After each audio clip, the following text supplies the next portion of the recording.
Yo, what is going on, guys? Today I'm going to go on a little rant about the Season 3 things that we need and do not need, the things we're going to get, and how they're going to change the game. And I know a lot of people probably aren't going to agree with me, but I know there'll be quite a few of you that will agree with me. So, first off, I hear every single day, are they going to bring back Season 3 Recoil? Are they going to bring back Season 3 AR? Are they going to bring back the Season 3 AR? The Season 3 AR, let me just teach you guys something, because a lot of you probably didn't even use it that much. You've just heard from pros that it's good, and that's what you're basing it off of. The Season 3 AR had a perfect recoil reset time, that if you mastered that, then you absolutely beamed everyone. Now, that was fantastic, you know. If you mastered that, then you absolutely would shit on every kid that crossed your path. But it was very, very spray and pray. It was very, very fast recoil reset time. You know, there was barely any recoil. And basically what ended up happening is that you would just shoot as fast as you could. The recoil would bounce left and right until, you know, if you were staying on them, it would kill them. It would two-tap them every single time. You could spray at the back of a vehicle, click as fast as you possibly could click, and it would two-tap them through the back windshield. And that was basically the AR, you know. Yes, there was a perfect recoil reset time that if you mastered, then you would beat the people that were just spraying and praying and didn't know about the recoil reset time.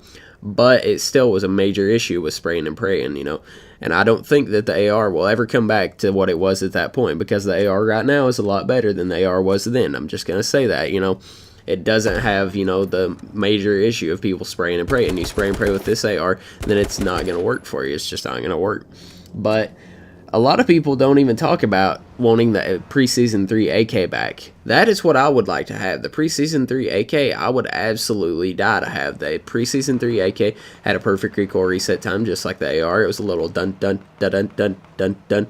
It's a little like recoil. That's just what it sounded like it was saying, or that it was doing when you would use the AK. But that's what it kind of sounded like, was that it was just a little rhythm that you could hear. And if you learned the ear for it, then you would, you know, absolutely destroy people, just like the AR, except it was a lot harder to master. That's why a lot of people didn't like the Preseason 3 AK. And T-Hump even had the audacity to go on Twitter and say that nobody liked the Preseason 3 AK and nobody used it. The only reason a lot of people didn't use the Preseason 3 AK is because the AR was absolutely destroying people, and the AK wasn't very viable unless you were really long range.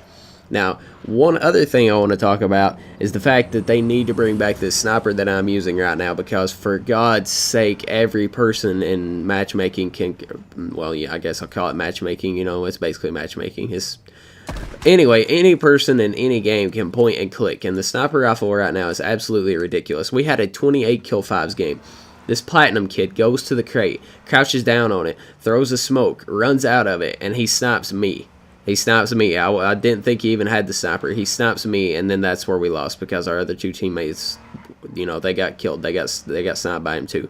And the sniper right now, the way it is, you know, used to in Preseason 3 and back, well, Preseason 5 and back actually, the sniper was a 4x scope. It had a ton of sway, and there was a button that you could bind to hold your breath with the sniper. You could hold your breath, and it would reduce the sway for the time being. And a lot of people didn't even realize that that existed. They did not know that there was a button that would hold your breath. They just thought that there was a lot of sway, and with that sway, they couldn't just point and click. They would point at you, and they would miss. It was you know, it was the biggest skill gap we could have with the sniper, and now that is gone.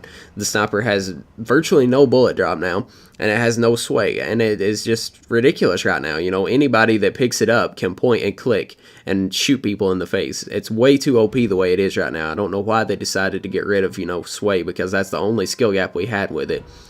You know, it really pisses me off when somebody that's never used the sniper in their life can pick it up and just, you know, destroy people, when I've used the sniper for hundreds and hundreds of hours, and then they change it to make it to where anybody can use it, and, you know, it completely voids your hundreds of hours that you've used it with. But the last thing I want to talk about is that they're bringing back the Season 3 color palette. Now, if you haven't heard this, you know, I'm sure you have heard this. I just wanted to touch on it a little bit. As you can see, my game is very vibrant, very green. You know, this is non-edited. None of the colors have been edited. You know, with my new videos, I always add vibrance to them. I always add color saturation, because it makes the game look a lot better than what it actually looks. In this, there is no editing. This is how the game looked, you know. Besides the shadows that everybody didn't like, this was, you know, perfect. This is the way the game looked, and everybody loved it.